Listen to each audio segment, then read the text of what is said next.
Hey Raghunath, tell everyone about our Patreon community. Sure, Kaustubha. The Wisdom of the Sages Patreon community is an incredible online yoga resource. If you like the type of yoga wisdom and culture we share on the show, then our Patreon community is a great next step.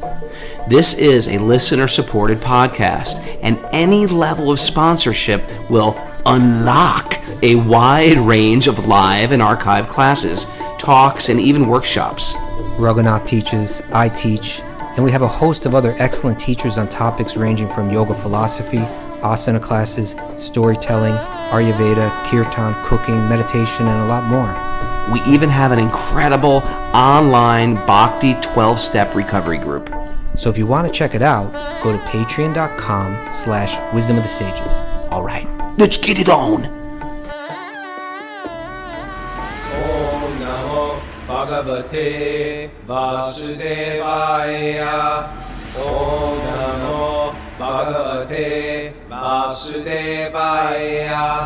Om Namo Bhagavate Vasudevaya.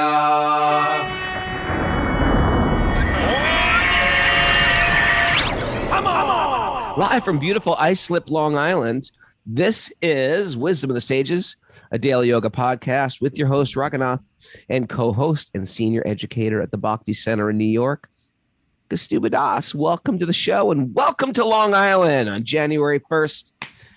Yeah, I know we're not supposed to be in Long Island today. We are supposed to be in the tropics, drinking cool beverages, smoothies, coconut water, getting woken up to the sounds of tropical birds and frogs. And we are in Islip. Jamie Love just wrote on the board. She's in Islip too. Yeah, our flight got canceled.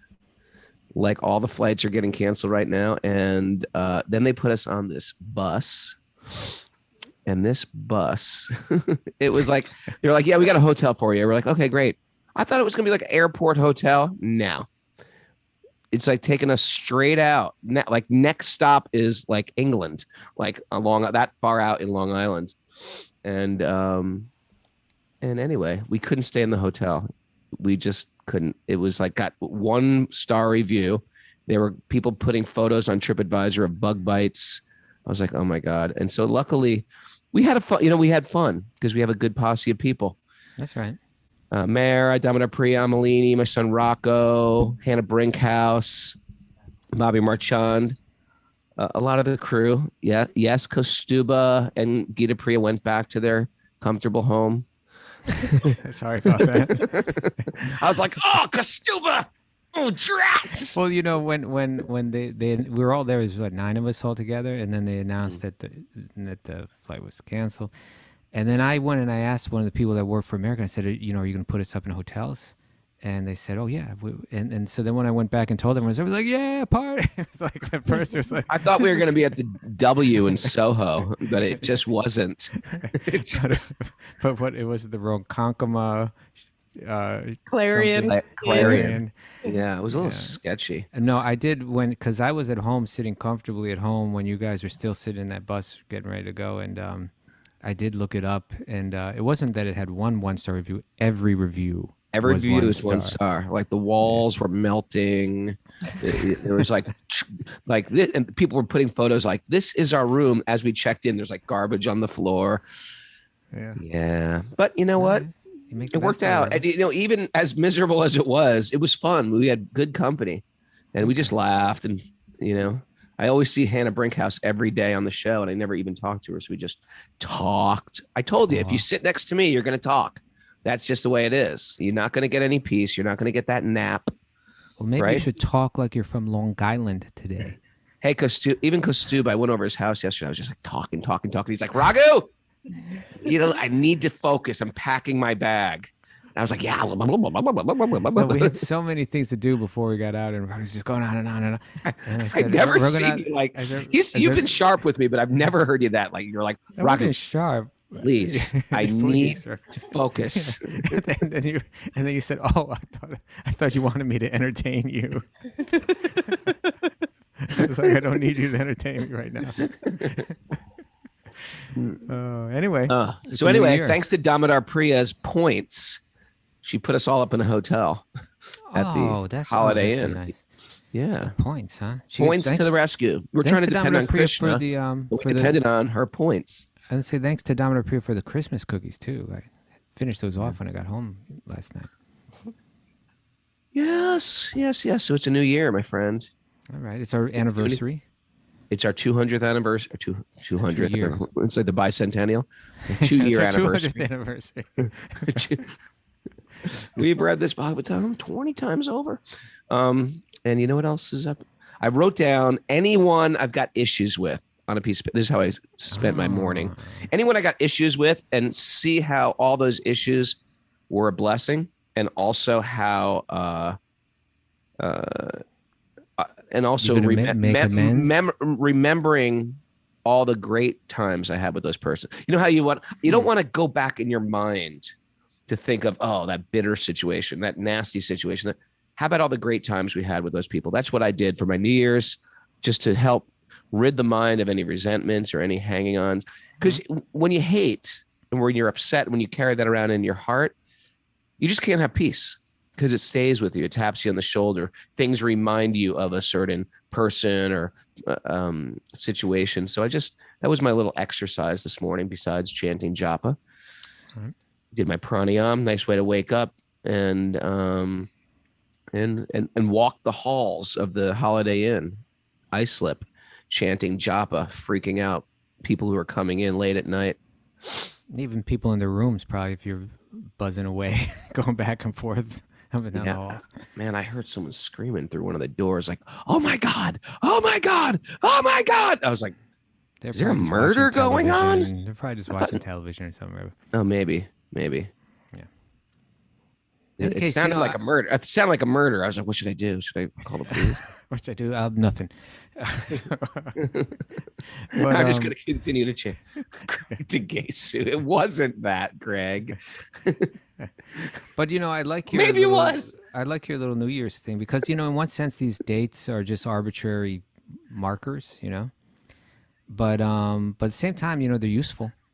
And if you use them to, like they do in Diwali, which is like a new year in India, where you let go of all of your, like you said, like, what do you call it? Hang-ups, people that you got issues with. Yeah. Yeah. You gotta, every now and then you gotta kind of like clean house, right? You gotta, so you need some markers for that. It was a good morning of doing that, Yeah. Because they say, and then they turn into turbo scenarios. Like, you have some resentment. If you're not familiar with turbo scenarios, it's a word we use when we spin out in our mind and create situations and scenarios of, they can be good or bad. All turbo scenarios aren't bad, but if you have people you resent or people you're angry with, you spin out and you start thinking of how to do things differently, and maybe how you can have a confrontation. I'll tell them finally how I feel. So no, it ends up diminishing those negative turbo scenarios in the mind. Yeah, maybe like the New Year's resolutions doesn't have to be these things that you do, but just let go of some stuff, right? Yeah. It's not even hard to do in one sense. Just have to say, okay, let it go. Yeah. I was thinking as far as resolutions go, because I'm a big goal setter, and my whole life has been a lot of goal setting. But in Bhakti, we do it a different way. We zoom out and see. We see we see where we want to be in 10 years and 20 years and 30 years, but we also zoom into the year, where we want to be at the end of this year, we want to accomplish. We also zoom out to the month, where we want to be at the end of the month. But we also, the real change comes from our day to day, and that's what sadhana is. A spiritual sadhana, a spiritual practice that we do every day. What I need to do every day to bring me to that next level in my spiritual consciousness. And of course, that will extend to taking care of your body, the diet, the things you eat, the way you treat people, etc. But it's important. And the real resolution comes with what I will do today, Mr. Kaustubha. Well, you know what we're going to do first? What? We're going to answer some questions. Oh, yeah. It's Q&A day. Welcome, everybody. All right. Should I get it started? Yes, please. So this one, both of us will tackle, but you can start with it. Hold the phone. What? We have, I want to make a special, we were going to cancel tomorrow. We're not going to cancel. Oh, yeah. Okay. We have a special guest tomorrow. I'm going to interview a very, very phenomenal astrologer named Radhikesh, whom I had the good pleasure of meeting when I was in Alachua. He's got a great story, though. It's going to be about a little bit about astrology, but really about his story. He's a doctor, and he's Indian. I think he grew up in America, though. He has 3 beautiful kids. But I met him in Alachua, and he came up to me at the festival and just said, "Hey, Raghunath, I want you to meet me, my family, my 3 daughters." He's like, "We listen to the show every day, and I want to thank you." I said, "Well, what do you do?" He says, "Well, I'm a doctor, but really I do astrology full time." And then I said, "Oh, really? Here's my numbers." Just like, just dropping that little, here's my information just in case you want to dig around in my life. You carry it around in a card? Is that what you do? I carry it around in a card. Here's my time of birth and place of birth. But anyway, then he was he did my chart the next day, and it was so good, so refined. And so anyway, but he's got also a super interesting story. He went through some dramatic upheavals in his life. It involves prison time, right? It involves prison time. That's all we're going to say when an astrologer gets arrested. But Roddy, he's a great soul, and I really love this guy. And so anyway, he's going to be our guest on the show tomorrow at 8 a.m. Eastern time. So don't miss this one. It's like a page out of the Srimad Bhagavatam, especially if you're going through some stuff right now, like the stuff that he had to go through with his beautiful, wonderful family. It's like unbelievable, and how he just dealt with it and how he added Krishna to some of the pain. It's quite amazing. Okay. Before we get started, one more thing. So that's tomorrow at 8 a.m. We got the interview. Yeah. That's if we make it to Kali. If not, well, we're going to be we're going to just be hanging an ice lip. Yeah. And then, but there's one more thing we need to do before we start today. And we have to take note. Mara has a beautiful new microphone, right? Yeah. Ever notice that? Her voice sounds clear. Yeah. And she's smiling. She's happy this morning. You have to thank for that. One of our listeners, I believe his name is Scott. Is that right? Who donated for my new microphone? I forget. We got to look that up. Was it Scott? Yeah. So. Are you just guessing? Is it Scott? We'll find Which that. Scott? There's a lot of Scotts out there. You have a last name? Anyway, Ronan. Scott Ronan. Yeah. Okay. So many others out there. Thank you so much for donating. Because we needed to get Mara on a good microphone. I know. We had her using this like Mickey Mouse one.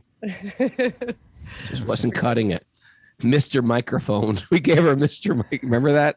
Hey, Mr. Microphone. No one remembers that? I don't. Nancy Rothman, thank you. Meredith, thank you. Okay, shall we get started, Raghu? Okay, this question is coming from Tracy Ceravolo. No, Churavolo. It's pronounced Churavolo. From Ridgefield, Washington. And it was sent via email. How do people write in questions, Mara? Wisdom of the Sages 108@gmail.com. Okay. So this one, she says, I'm an other living in rural Washington state. Wow. I started listening after hearing Raghu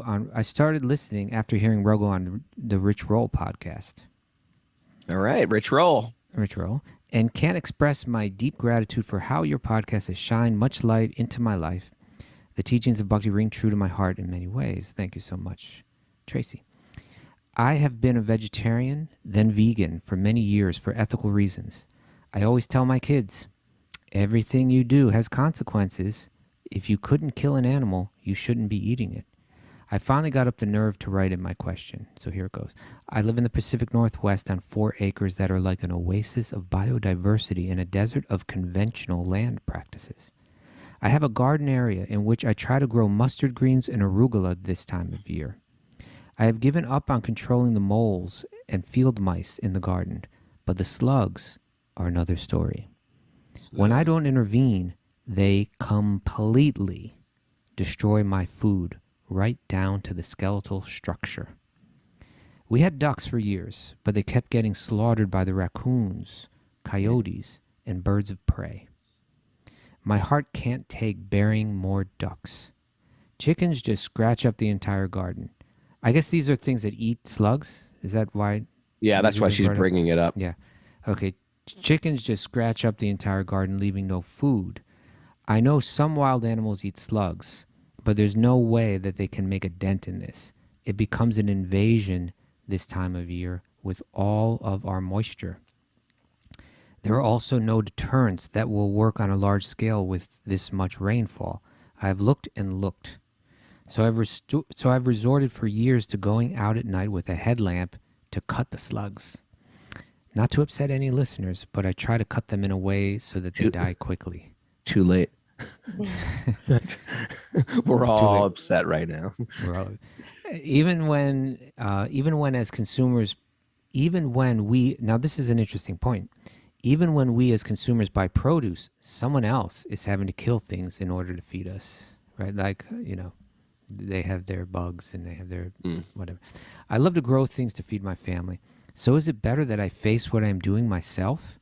I feel bad for what I'm doing and can't even imagine the karma I'm building from killing all these slugs. Should I use Sluggo instead? Which is like a natural pesticide, I guess. Is it better even if they are still dying to use Sluggo? Since Raghu has a farm, maybe he can identify with what I'm saying. Please help me find a path through this. Great question. Great question, huh? When I was growing up, we used beer in a cup. They all come there, they drink it, they intoxicate themselves, and they die. But that is non-different than cutting them, probably. Although they'd probably die with a smile on their face. So stupid. What was that funny? That wasn't funny, was it? No, it wasn't funny. Maybe whatever. Okay.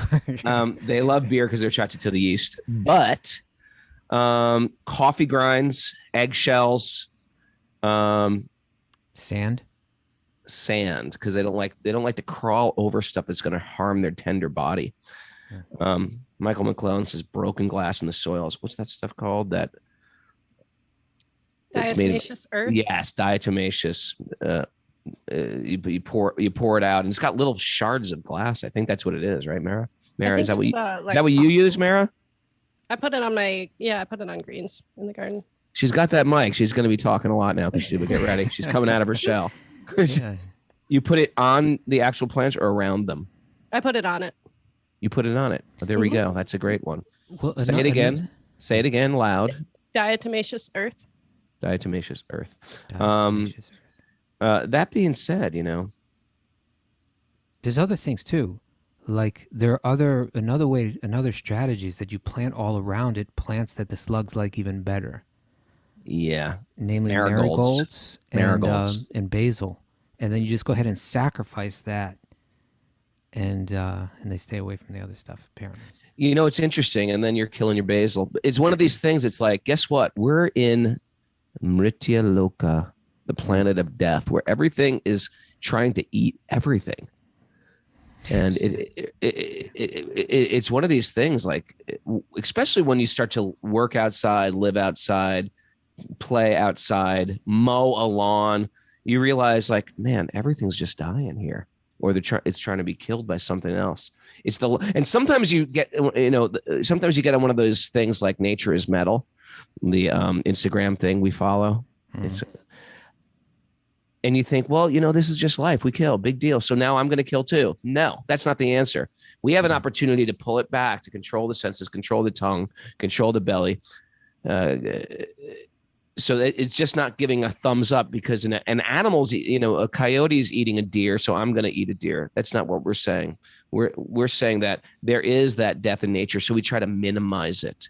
And as yogis, that's this idea of ahimsa, is we minimize the damage that we do on this planet. But don't expect like you're going to get a pass from creating death and harm. Just to exist in this Holiday Inn islip, God knows how many dumpsters it took to build this piece of crap, and that are going right out to some landfill, toxifying the groundwater. It's just like everything has become layers and layers of toxic environment, and we're part of it. And there's some karma that we're going to get for that. We're not going to get a pass from karma. So what we're going to try to do is engage our life in a spiritual practice. And we're going to minimize the violence, and we're going to Kaustubha, finish my sentence, please. We're going to Thank you. I don't know. You don't know where we're going with that? We're going to minimize the violence, and in this way just dedicate ourselves, and then Krishna makes up the difference, I suppose, right? Like, Krishna carries what we lack. Yeah, there you you go. know? Preserves what we have, carries what we lack. But it's good to be sensitive like that. And she's being sensitive, and she's trying to grow her own food, and they get it. Well, I like what your point. The fact is, like, for instance, she's trying to grow arugula and what's it, mustard greens, Yeah. and the slugs are eating them up. So she's like, well, okay, I'm going to kill the slugs. But someone could say, well, you know what? I'm not going to kill the slugs. I'm just going to go out and buy my arugula from the store now. Okay, but you're buying it from someone that's killing the slugs. It's like we have to be careful how judgmental we are about people, because the fact is it's very difficult to move through this world without creating violence. Now, earlier in the week, or was it last week? Yeah. We read one instruction from Kapila Dev to Devahuti where he said a devotee, a Bhakti-yogi, must execute their prescribed duties, which are glorious, without material profit and without excessive violence. Right? Without excessive violence. The idea being that it's basically impossible to move through this world without some level of violence. But we're trying to minimize that violence. And how that plays out in the life of any individual will be different. In other words, like, let's say that you inherited this, arugula farm, and it was like the way that you supported your family, for years. And in order to give all that up, it would be very difficult for you. You don't know how you would support you. And then, that's one thing, and it's another thing to just, eat slaughtered cows just because you like the taste. It's like everything, how we judge it is all different. Now, I think there's a practical way to go through this world, which is important. But ultimately, as Bhakti yogis, we're trying to get to this, I don't want to say impractical, but this very deep spiritual level of consideration. That when we read in these, there are examples throughout, the yoga literature of saints, you could say, and the extreme level of compassion that they lived. And I believe that we're told these stories for a reason. We're meant to try to understand their heart and how pleasing that is to God and how natural that is and all. Like, the story of Vasudeva Datta? Yeah. Yeah. Which is, if I tell this, it There's a lot sounds of stories, bizarre. It does sound bizarre, this story. I But- know where you're going. Yeah, but try to think of what it's trying to communicate, because it's actually just a very short part. It's maybe about 10 verses or so that mention this person in the Chaitanya Charitamrita. It mentions that he was a leper, and his leprosy was so extreme that within his body was full of sores. Most people probably haven't seen lepers before unless you've been to certain countries where you see them in the street, and to have a body full of sores, and in those sores were worms and maggots, right? Which we can imagine is such an extremely suffering condition. But it said that his devotion was so deep that he was practically like oblivious to it. And when a worm would fall from his body, he would actually reach down, gently pick it up, and place it back on his body. In other words, he was on such a level of compassion that he didn't even see his body as his own, right? And he was actually not only not horrified and disgusted by these worms, but he was like more concerned with their welfare than he was with his Tracy, own. we're asking you to get slugs and place them on your plants. You understand? No, place them on yourself. But the point is that I believe that was mentioned to illustrate, to help us understand the depth of someone's compassion. And the fact is, I know that before I die, like we read in Bhagavad Gita where Krishna says, who's dear to him? That one who doesn't want to cause any inconvenience or suffering, for anyone. And we need to get to that point. If you have to meet someone like this. You actually, when you meet people that are actually like this, you feel inspired and you say, I could live that life. I need to live that life. I need to get there. Before I die, I need to get there. I need to be one of these people that moves through this world with such a level of sensitivity. If I'm ever going to chant this holy name and truly connect with it and truly be transformed by it, I need to care about every living being. I need to love every living being. And so if that's your goal, at a certain point, you may think, do I really need this arugula? Or maybe I'm trying to grow something on this land. Maybe I should really be trying to grow something else. Maybe it's not so important that and again, I get your argument, and it's a valid one that, well, even when I go to the grocery store and I'm buying food, probably some beings are being killed for that, just so that can be grown. So it is a world that's like that. But I think within the heart, we need to cultivate compassion. And personally, I'm at that point in my life where I wouldn't like to be going out and cutting slugs so that I can eat some arugula, And I'm not saying that I'm not judging you or anyone for doing something like that.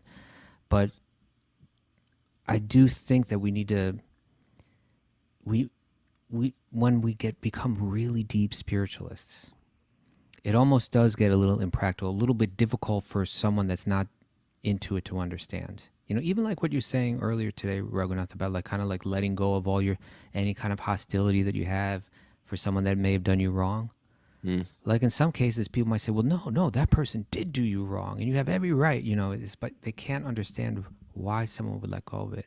Why someone would try to move through the world in such a way where they're cultivating not only respect for every living being, but ultimately love for every living being, and how that plays out in all one's actions. So I guess my point is I'm sharing is there are different levels upon which you could be a good moral person and be committing violence in this world on one level, But I think the depth of bhakti that we want to take it to, even if it's something that we can't practically do immediately, it's something that we're aspiring to do, is to reach an extreme level of compassion. I remember once. Do you remember when we used to go? Remember the Greenwich Village Center, the Greenwich Street, Yes, I do. Greenwich Avenue. Yeah. Yes, I do. And I remember. Do you remember back in those days? There's always these two Puerto Rican guys that used to come around. They were roommates, and they used to attend all those programs. You remember them? They looked a little like Cheech and Chong. One had big glasses and curly hair. You remember those guys? They used to come to like all the different programs in New York. You don't? Any response will work, bro. You can say yes. You can say, "Oh, your mic is you're muted." Ask. That I can hear you now. That's better. Now I can't. No, Ruggus, we can't hear you, Ruggus. Maybe you have to jiggle that wire or something. What the hell? There you go. You're back. You're back. Right. Do you remember those guys? I don't remember them. Okay. Anyway, Dr. Cheech and Chong. I don't remember. If I could find you, but I remember once there, and I was really new. And my guru was giving a class, and they're asking about like killing cockroaches in their apartment. They're just like, there's just so many of them. And he was just like, they're trying. Basically, the question was them trying to get him to justify their killing the cockroaches.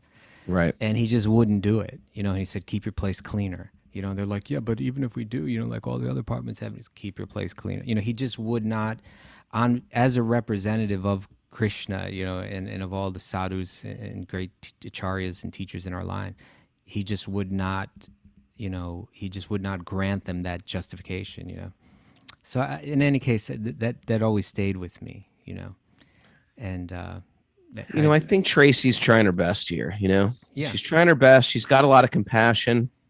Try those natural ways. Some people said copper wire also circling, but she might it just may be so moist up there. But anyway, we appreciate that's the struggle. We're trying to, the fact that you're even conscious of it, that's a beautiful thing. I think you get extra points for that in the dishing out of karma. But we all get some karma, and we're working through our bhakti. And I feel like Krishna carries what we lack while we're here. We're trying to walk as gently as we can on this earth. There you go. Okay. There we go. Can I ask you a question, Kaustubha? Sure. This is from a guy I met in England. His name's Piotr Malasuski. Okay. Is that right? Malachevsky. Damodar Priya corrected me. Greetings from a Polish devotee living in the UK. I thank you all for your service. I recently had the pleasure to have a word with Raghu in London and be a part of the beautiful kirtan. It was an unforgettable night. That was sweet. I have a question. That's what you are. Unforgettable. I have a question regarding the concept of family, which I struggle to grasp. I'm a grihasta, means he's a spiritual householder with a wife and 2 children. My wife, who is a non-devotee, had recently told me that I spend more time on the Hare Krishna than with my family. On the Hare Krishna. On the Hare Krishna. I've recently started reading Canto 2, Chapter 1, Text 4. And here's the quote: persons devoid of Atma Tattva, like knowledge of the self, do not inquire into the problems of life, being too attached to the fallible soldiers like the body, children, and the spouse. Although sufficiently experienced, they still do not see their inevitable destruction. And Prabhupada writes in this purport, and many others, also about false attachment to family life, to family, spouse, children, etc. As a family person, I do not fully understand that. How to be a good father, husband, and still render devotional service. It reminds me of a character played by Robert De Niro in a film called Heat. He is a master thief and says that living this life, you need to be prepared to walk away from everything within 30 seconds, which he does at the end of the film. Sounds more like a Jnanic approach. Many thanks for your help. Great question. Yeah. So it is a good question. And, we've been mentioning, like, some of the chapters we read in this past week, we're saying, like, they really are presenting the pessimistic view of material life, right? So we're materially pessimistic, but spiritually optimistic. But, a lot of what, he mentioned that Jnanic approach, right? And he quoted from this movie, which I guess is showing, like, in other words, that the criminal has to be ready to, like, if to live life as a criminal, you need to be ready to just walk away from your home and your family and everything. Successful criminal. Or a successful yogi have to do the same things, yeah. Right? But otherwise, you'll get arrested. If you have attachments. But for a yogi, if we have attachments, they hold us down. But this is the thing. This is a really important fundamental focus that comes through Bhagavad Gita and Srimad Bhagavatam, which, again, when we think of Bhagavad Gita, and especially Bhagavatam, but Gita as well, these are the books that are going to help you make sense of all the Vedic teachings. Now, a lot of the Vedic teachings are Jnanic, like is being mentioned here. In other words, they present material pessimism, and they encourage one to walk away from it all. Now, when that's like, there's always the thesis, the antithesis, and then the synthesis, right? So the thesis, in a sense, you could find in the original 4 Vedas that the material world is an enjoyable place. If you just live the right way, you'll get all these beautiful things to enjoy. And the antithesis of that is more like the Upanishadic view, right? Which is, actually, this world is not a place of enjoyment. This world is a place of suffering. Everything that you're trying to enjoy, if you analyze it carefully, you'll see that ultimately it brings suffering, it brings pain.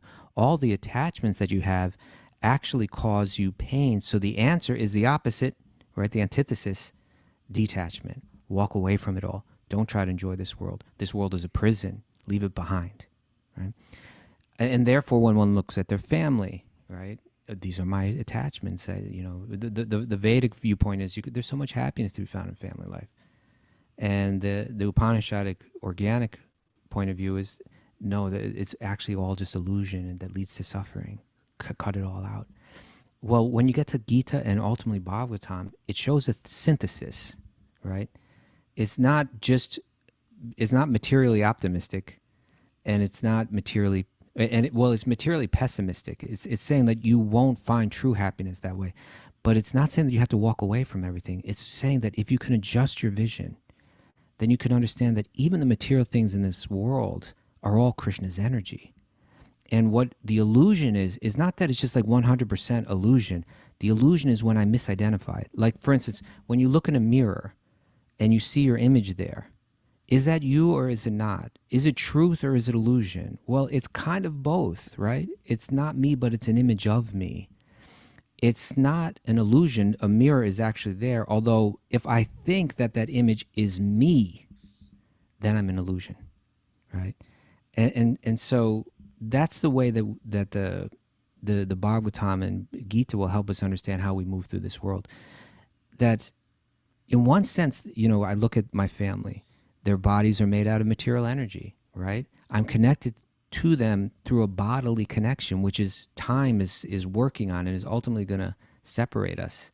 But if I see them not as my sources of enjoyment, if I don't turn to them as my source of enjoyment, but I see them all as just like myself, they're all connected to Krishna. They're all sparks of living energy. It's all sparks of spiritual energy, sparks of God's energy that become perfectly situated when they're reconnected to God. Then my relationship with them can be in that context. And when my relationship with them is in that context, I'm no longer operating in illusion. I'm operating in truth, and actually in the most beautiful way. Right? It's actually even beyond just walking away from material things. It's actually a positive response rather than just a negative response. Right? The negative response is I negate my material relationships because they cause pain and because they're illusory. But this is a way that's actually, it's a synthesis of both views. It involves both moving in this world in a practical way, but also with an internal detachment, right? So you are detached from trying to enjoy anything material, but on the spiritual level, you're very connected and even happy in family life. So try to understand what these verses are meant to convey to you. They're meant to convey to you that don't see your family through a materialistic viewpoint. Don't think that your happiness is tied to them. Understand that your happiness is something that's within you because you are a spark of God's energy. See them in the same way and try to be a positive influence in their lives so that you're all moving towards the that realization arising in your heart. And if there are people in your family that don't share that faith, it makes it a little bit more tricky. It requires a bit more finesse, definitely more patience.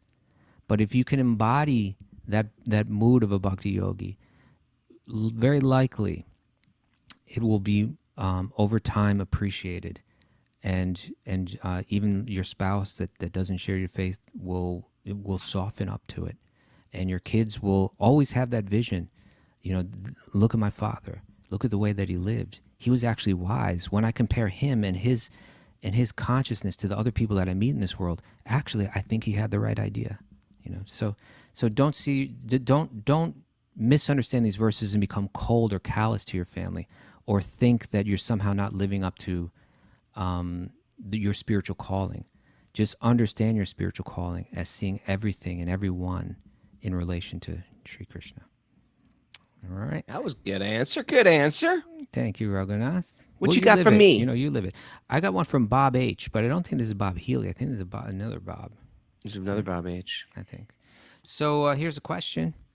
On Wednesday's show, I think this may have been 2 Wednesdays ago. Maybe it was this Wednesday. I'm not sure. Oh, it was probably this past Wednesday. No, the one before. So anyway, it was on Wednesday. On Wednesday's show, Raghu talked about the distrust people have for our leaders, media, etc. Do you remember that? I don't. Okay. But I can see much say. I have an extremely healthy distrust of the media, politicians, etc. In my opinion, it's not hard to these days. I won't go any further into politics here.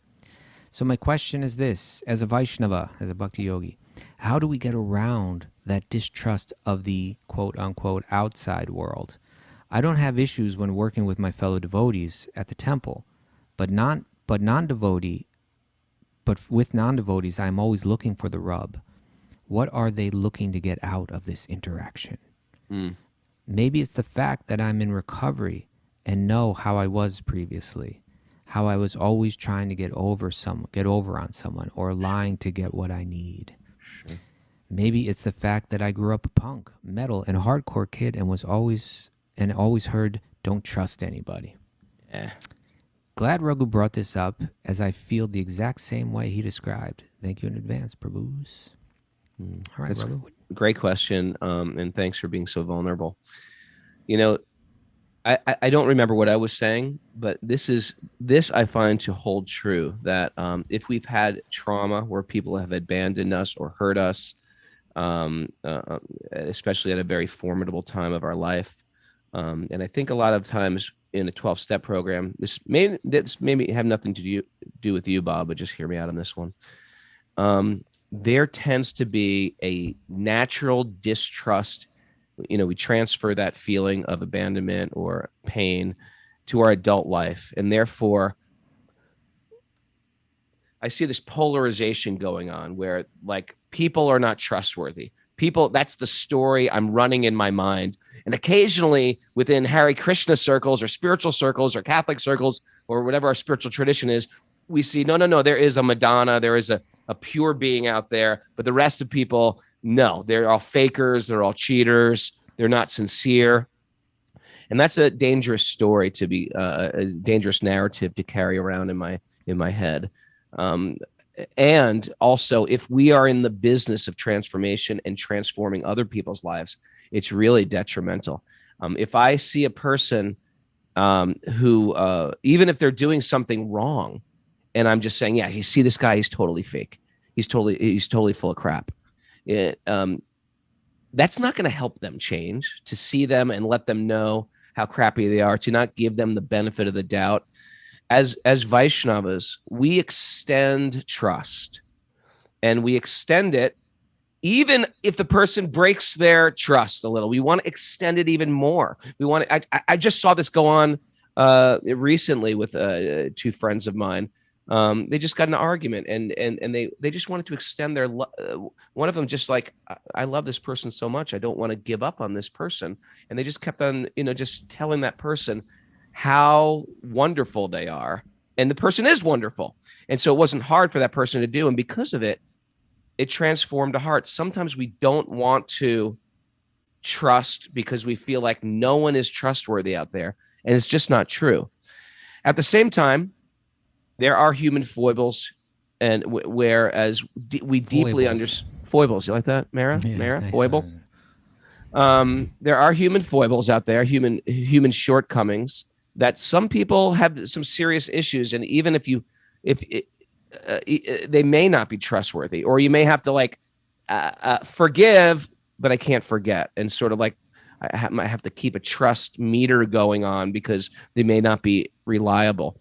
But I like to extend the benefit of the doubt, and I say this not because I'm some wise Wizard of Oz, but because I've seen how older devotees, people practicing spiritual life, have tolerated all my nonsense and seen some spark of good in me and have fanned my flame instead of saying, this guy's a joker, this guy's uncultured, this guy's insincere. They've actually extended some love. And if you have somebody in your life that sort of believes in you more than you believe in yourself, that person becomes like a best friend. That person becomes like a guru. That person becomes like a lifeline, a savior. And we want to do that to people. That as people practicing bhakti, we don't want to just write people off. We don't do that unless that person is incredibly problematic. I let it go to the final. There's nothing I can do for this person, So I like to extend trust, extend belief, and I believe in this, that people can change, and people aren't what they did yesterday or last year or 20 years ago, that we can change at any minute, and that we have to go through this life extending that trust, and that's grace. And not only do we change, but we assist people to transform. And if you really look at who wants to walk around in this world where people are untrustworthy, and you're going to get into a circle where he was saying that devotees I trust, but these non-devotees out there I don't trust. No, don't worry. Once you start to practice not trusting, you'll find it within the devotee community as well. Good point. It's a practice. Yeah. Distrust is a practice, and you get better and better at it. How about just a trust in seeing the good in people and fanning that flame and assisting them to transform? And if they're really problematic, then you got to cut it. Yeah. Ooh. All right. That was a good answer. That was a very good answer. Kind of similar to the previous question in a sense that it's like a really deep devotee. They're actually seeing good in everyone. It's like we tend to focus on the negative, but as we get deeper and deeper and deeper into spirituality, we're seeing goodness everywhere. And again, once I carry that distrust around me, it creates these turbo scenarios of anger in my head. And especially when he brought this really relevant point of addiction. In addiction, you're trying to fulfill your addiction first. That's your number one priority. And anything under that is like getting second, third, fourth, fifth, and even God becomes at the bottom of the list. And I tell you, here's a warning, and I've seen it in Kaustubha. I know you're sure. We've seen devotees practice bhakti for a long time, but because they've never worked on this lack of or this trust issue, they start to say, well, our guru's perfect and he's dead. Everybody else is a fake. We've seen this again and again. They got all the accoutrements of spiritual life. They wear the robes, they chant on beads, they go to holy places, but they keep a lot of anger and hate in their heart. Make sure that doesn't happen to you, because if you have been hurt and there is a lot of people are untrustworthy mantras going in your mind, it's got to really be checked for your own spiritual benefit, because there's no joining a institution, a church, a synagogue, an ashram, etc., that's going to save you. You've got to uproot this stuff deep in your heart. People are good. People are spirit souls. And even the people that are really antagonistic, we got to pray and love them as well. We may not let them into our circle, but we have to see them as pure spiritual beings who just have been hurt. You are on it today, Raghu. Woo! Good answer. In January 1st, baby! Mara's like, that was a good answer. It was. Say something in that microphone, Mara. She sounds good. Neil from Memphis wrote up on the chat board, being trustworthy is the first step to trusting others. True. There you go. Being trustworthy. That's beautiful. Yeah. We find that a lot. People don't trust. Why? Because they themselves are not trustworthy. There's a beautiful saying we say in Bengal. What is that? Atmavan manyate jagat. Oh. Right? You like that one? Yeah, it's a good one. What you think the whole world is thinking. Yeah. Or you don't trust, and therefore I think no one's trustworthy out there. Everyone's trying to cheat me because I'm a cheater. What do you think? The old Atmavan Manyate Jagat. Yeah. You This is whip when that you can one always out. throw back at people. Throw back at your spouse. So yeah, Atmavan manyate jagat, yo.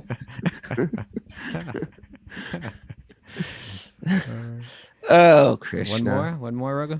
Yeah, this is from Matthew Seva. Matthew Seva's here with us today. He's a great guy. He's a great guy. We've never met him. I have met Matthew Seva. We met him. Wait, met him. Sorry. Yatra. It's all blurring. Bhakti It's Center all the blurring. time. My life is a blur. It's hard because with this these COVID. Zoom people show up at a live event, then they never see him again. They go back on Zoom, and you're like, do I just know you from Zoom, or have we actually had dinner together? It's all like, do I even know you, Mara? Do I even? Did we ever meet in person, Mara? Well, I was having that whole thing with Hannah Brinkhouse. I was like, has she been on a retreat and I'm just forgetting, or do I just know her from this little Zoom box? Okay. By the way, if you want to join us on Zoom, all 6,400 others out there, if you want to join us on Zoom, it's fun. Join the Zoom crew, or just occasionally drop by to get a all welcome. 64 join the Zoom crew. We're never going to get the show started when you're saying hello to everyone in the beginning. You'll have to tune in real early. I'll go real fast. Right. Jimmy James, Jenna, and Linda, Showman, Ananini. You got to go tune in real early if you want to. Hello. Yeah. But anyway, email Mara, wisdomofthesages108@gmail.com, and she will give you the secret codes to join the club. Matthew Seva. Here we go. While I understand there are three features of the Absolute, Brahman, Paramatma, Bhagavan, I'm trying to absorb what this means on a deeper level and how it might affect my sadhana. In particular, I was hoping you could speak about the concepts of Paramatma, the super soul within everyone's heart. Okay. Chaita Guru, right, the guru of the heart, and Krishna in the heart, which seems to overlap to some degree. I have heard that Paramatma, the super soul, is a four-armed Vishnu form within the heart of every living being who serves as the super soul of the material world. I have heard that Chaita Guru Krishna in the heart acting as guru from within. And I have heard that at a certain stage of bhakti, Krishna will manifest in the devotee's heart. I am having difficulty understanding to the extent to which these concepts overlap or differ from one another? Good question. He's reading books. For example, when we chant, are we communicating with the Paramatma, the guru in the heart, or Krishna, or all of the above? Is Paramatma the super soul? Is the Vishnu form of the heart in every living being, or do devotees have to reach a stage where Krishna manifests in their hearts? Or is Krishna directly available even to neophytes? I hope this question is not too muddled and that you can help dispel my confusion. Thank you so much for all that you do in this beautiful community you've created. Hadi Bol. What a nice question. Matthew Great. Seva. Fascinating question. And, I really, part of me was just saying, hold off on this question because I might be able to find more precise answers. Like, for instance, there's a book written by Jiva Goswami called the Paramatma Sandarbha, which talks all about the Paramatma and gets into some of this kind of thing, although I haven't read the entire book yet. And but let me just speak in a bit of a general way. First of all, the question begins with saying, I understand that there are three features of the Absolute: Brahman, Paramatma, and Bhagavan. So for those that are unfamiliar with that, it's a really important concept. And I'll say this also: if you're a person that has faith in Krishna and you're trying to share your faith in Krishna, and someone's asking you about your faith in God, or they say you believe in this blue boy and who's lifting mountains and so on, it all sounds very mythological and so on. One way to kind of like sober up that conversation real quick and get on this, hopefully get on the same page with someone, is to go right here to Brahman, Paramatma, and Bhagavan, saying, well, actually, in the text that I have faith in the tradition that I follow, we believe that God manifests in many different ways, and particularly it's said that he manifests in three. One is that God manifests as Brahman, as spiritual, all-pervasive energy, that in one sense God is everywhere. His awareness is everywhere. Another way is what's called Paramatma, which literally means the supreme soul. I'm a soul that's animating and conscious of my body. So the Paramatma means the supreme soul, which is present in every body. So God has a presence in the body of every living being, and that's called Paramatma.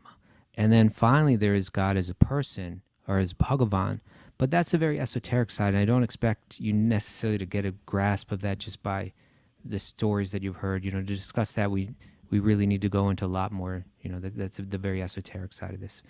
But the idea of Paramatma and Brahman are very interesting to people, and I think once you explain that, people are like, they start to take you a little bit more seriously than I just believe in this blue boy who plays the flute. But so the question is, if we hear about Paramatma being in the heart, and sometimes the term Chaitya Guru is there, that the 13th chapter and many other places in the Bhagavad Gita speak about Paramatma, God being present in the heart of every living being. It's said that he's the witness. He's also, this term Chaitya Guru is there, that he's the internal guru, that he can speak to you from within, instruct you, and so on. And it seems to be the gist of Matthew's question is, well, we hear that there's this form of Vishnu. Now, the devotees of Krishna, how do we understand the relationship between Vishnu and Krishna? We understand that Krishna is that boy, and that manifestation of Krishna as a boy is the full presentation of God. It's that form that shows it's where God shows his entire personality. And in that form, he can reciprocate with every living being and love them in all the different varieties of ways. And his only interest is in loving affairs, loving adventure. That's his entire time and energy is engaged in that. He's only interested in love. But for those of us that have in some way or other lost interest in him, and in a sense are trying to play his role in this world, then he says, okay, if you want to enter to the virtual reality, you can do that, but I'll accompany you. But he doesn't come himself because he's full-time engaged in his loving adventures. But he comes as the Paramatma. He comes as a form of Lord Vishnu within the heart of every living being. And so that's a four-armed form. Now, Vishnu and Krishna, Vishnu is Krishna. It is him. But it's him not showing his entire self. So just like you might know a judge in a courtroom, and then you know a judge in his home, When you know him in the courtroom, he's showing a particular face. He's showing a particular feature. He's knowledgeable. He's strong, right? He demonstrates his authority. But you're not seeing a lot of that person's personality is not manifest when he's in that form with the robe in the courtroom. But when you meet him at home, you get to see more of him. You get to see who he really is. You get to see his very personal, loving feature. And so Paramatma in the heart, that is Lord Vishnu, that is Krishna. So particularly because we're cultivating love for Krishna, we become more interested, in a sense, in Krishna's pastimes in Vrindavan and so on, than in him as Lord Vishnu, where we can't love him with the kind of intimacy that we are aspiring towards as the devotees of Krishna love him. But try to understand that Vishnu is Krishna. It's just him showing, in one sense, it's him manifesting the way that we've decided that we want to see him or that we're willing to see him. And so the yogis, they want to see that form. And when I say yogis, I mean like the Ashtanga yogis. Commonly, they would perform Ashtanga yoga to go to settle the mind. And if you can settle that mind so far, then you'll realize, oh, that Paramatma is right here. I realize the Paramatma. I'm hearing the voice. I'm even seeing the form of Lord Vishnu in my heart. Again, I think the gist of Matthew's question is, but we're worshiping Krishna where he shows everything. So should I become interested in Paramatma in my heart? But understand that when you love Krishna the way that the residents of Vrindavan love Krishna, then when you see him in your heart, you will see Krishna, not Paramatma. He will manifest himself. He will show his whole self to you in your heart. And therefore, there's a very famous verse in the Brahma Samhita, Premanjana Charita Bhakti Velochanena, Santa Sadaiva Hridayeshu Velokayanti, Yang Shama Sundaram Kintya Gunasvarupam, Govindam Adipurusham Tamaham Bhajami. I worship Govinda, the primeval Lord, who is Shama Sundara himself. Now, Shama Sundara, the fact that name is used means that we're talking about Krishna with a blue complexion, right? With that darkish, blackish, bluish complexion.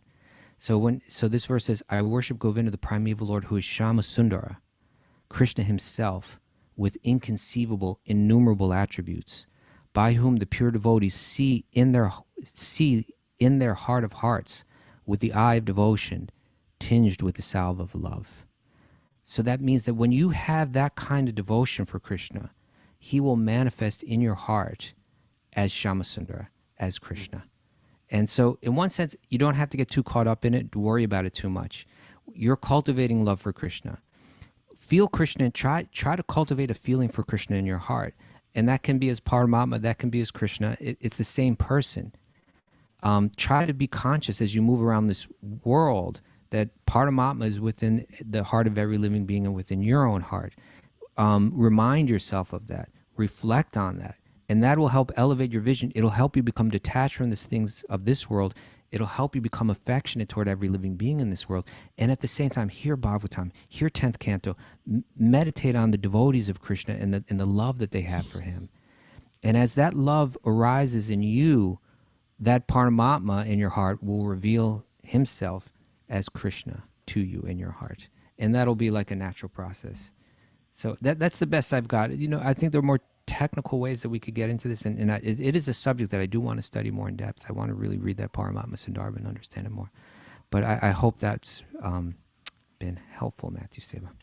Maybe I can just read, to wrap up, this commentary to that verse from Brahma Samhita, which is really this book. We always say that it was written by Bhaktisiddhanta Saraswati Thakur, but really it was written by Bhaktivinoda Thakur and edited and by Bhaktisiddhanta's disciple with Bhaktisiddhanta's kind of overseeing. So it's a book that's a combination of many people. But this is the commentary to that verse. The Shamasundara form of Krishna, in his inconceivable simultaneous personal and impersonal contradictory form. The Shamasundara form of Krishna is his inconceivable, simultaneously personal and impersonal, self-contradictory form. True devotees see that form in their purified hearts under the influence of devotional trance. So pure devotees of Krishna see Krishna in their heart. The form Shama is not the blue color visible in the mundane world, but is the transcendental variegated color, affording eternal bliss, and is not visible to the mortal eye. On the consideration of the trance of Vyasadeva, as in the shloka Bhakti-yogis Manasi from the first canto of Bhagavatam, it will be clear that the form of Sri Krishna is the full personality of Godhead and can only be visible in the heart of a true devotee, which is the only true seat in the state of trance under the influence of devotion. When Krishna manifested himself in Vraja, in the spiritual world, or within Vrindavan of this world, both the devotees and non-devotees saw him with this very eye. But in other words, when Krishna was present on the earth, both non-devotees and devotees could see him with their regular eyes. But only devotees cherished him, eternally present in Vraja, as the priceless jewel of their hearts. Nowadays also the devotees see him in Vraja in their hearts, saturated with devotion, although they do not see him with their eyes. The eye of devotion is nothing but the eye of pure, unalloyed spiritual self of the jiva.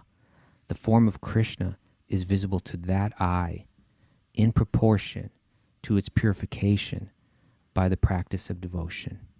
So that's, that form of Krishna in your heart will manifest to you as you develop the salve of love, when your eyes get covered with that.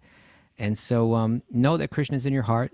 He's there as Paramatma. He's there as Krishna. He'll reveal himself fully to you. Just like if you met the judge and you got to know him and respect him and you developed a relationship with him, but you wanted to know him more deeply and you related to him with the right kind of respect, then gradually he would reveal himself to you more and more and more until he would allow you to enter into his home and he would reveal himself entirely.